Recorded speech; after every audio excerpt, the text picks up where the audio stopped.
बिस्मिल्लाहिर्रहमानिर्रहीम। देखो कलर भी देखो इसका कितना खूबसूरत है। देखो ये तैयार हो गया जी हमारे आम का मुरब्बा। अस्सलाम वालेकुम व्यूअर्स, कैसी हो? ठीक हो? मैं भी आपकी दुआओं से अल्लाह के फजल करम से ठीक हूँ।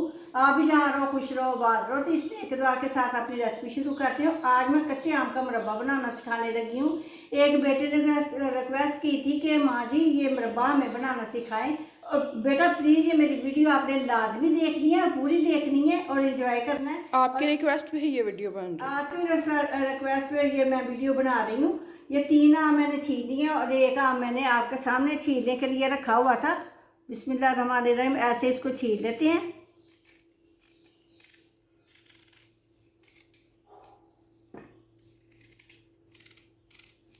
छीलना भी सबको आता है, काटना भी सबको आता है। तो मैंने पहले छील लिए थे कि ये रेसिपी जो वीडियो जो लंबी हो जाती है तो ये चीज़ें तो सारों को आ ही जाती है।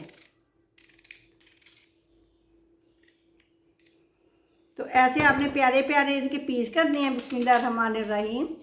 ऐसे आप जिस तरह भी आप रखना चाहो प्यारे प्यारे पीस करके तो आप इसको ना काट लो और गुठलियाँ इसकी अलहदा कर लो।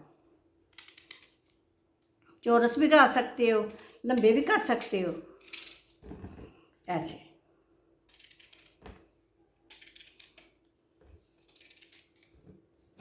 ये लंबे लंबे रखने हैं। हाँ, इस तरह के आपने पीस कर लेने हैं।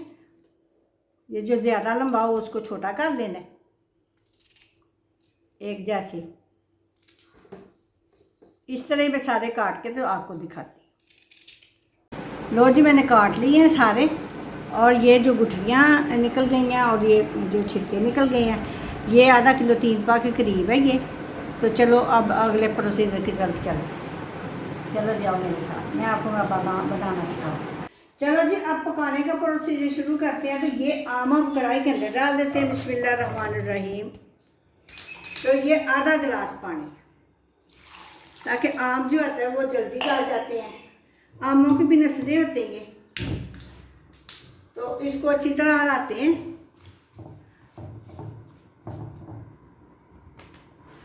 तो इसका ढकना बंद कर देते हैं ताकि जल्दी बॉयल आए और गलते हैं तो फिर मैं आपको दिखाती हूँ।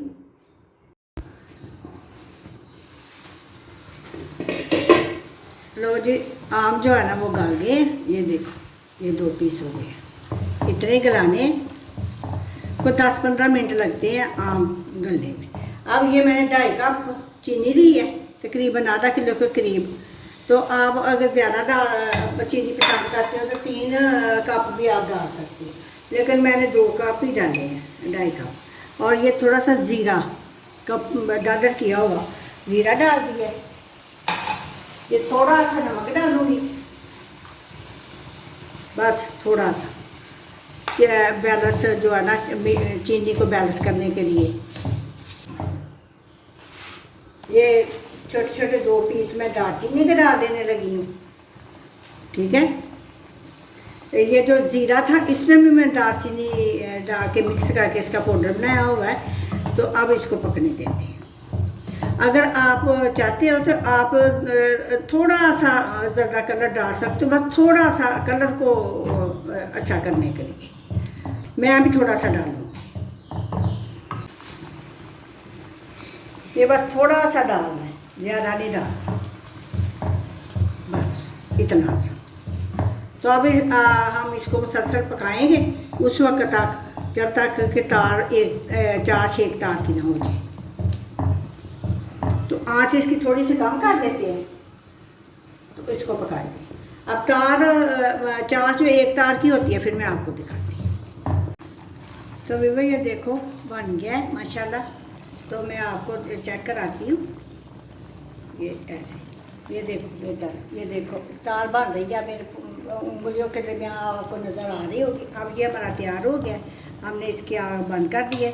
मेरा कैमरा ऑफ हो गया था। इसमें मैंने आधा लेमन डाला है ताकि जो है ना चाश वो जमे नहीं, इसलिए उसका काम है कि चाश को जमने नहीं देता। अब थोड़ा सा ठंडा होता है तो फिर मैं डिश आउट करती हूँ। लो जी, मैं डिश आउट करने लगी हूँ। बिस्मिल्लाहिर्रहमानिर्रहीम। देखो कितना माशाल्लाह खूबसूरत ट्रांसपेरेंट सा हो गया है। और कलर भी देखो इसका कितना खूबसूरत है।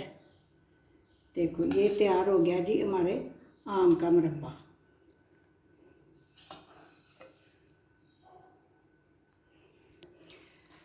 तो जी ये आम का मुरब्बा तैयार हो गया। और जिस बेटे ने रिक्वेस्ट की थी वो ज़रूर अपने घर में ट्राई करे और मुझे कमेंट बॉक्स में ज़रूर बताए कि आपका मुरब्बा कैसा बना। तो बेटा जी ये मैंने आपकी फरमाइश पे ये मुरब्बा मैंने तैयार कर दिया है। और इसी तरह सब मुझे अपनी अपनी फरमाइशें दिया करो, मैं आपकी ज़रूर फरमाइश को पूरा किया करूँगी। उम्मीद है कि ये आपको मेरी रेसिपी बहुत ज़्यादा पसंद आएगी, मेरे से भी ज़्यादा अच्छी आप बना सकोगे। तो मिलती हूँ इसी तरह किसी बेहतरीन रेसिपी के साथ। अल्लाह हाफिज़।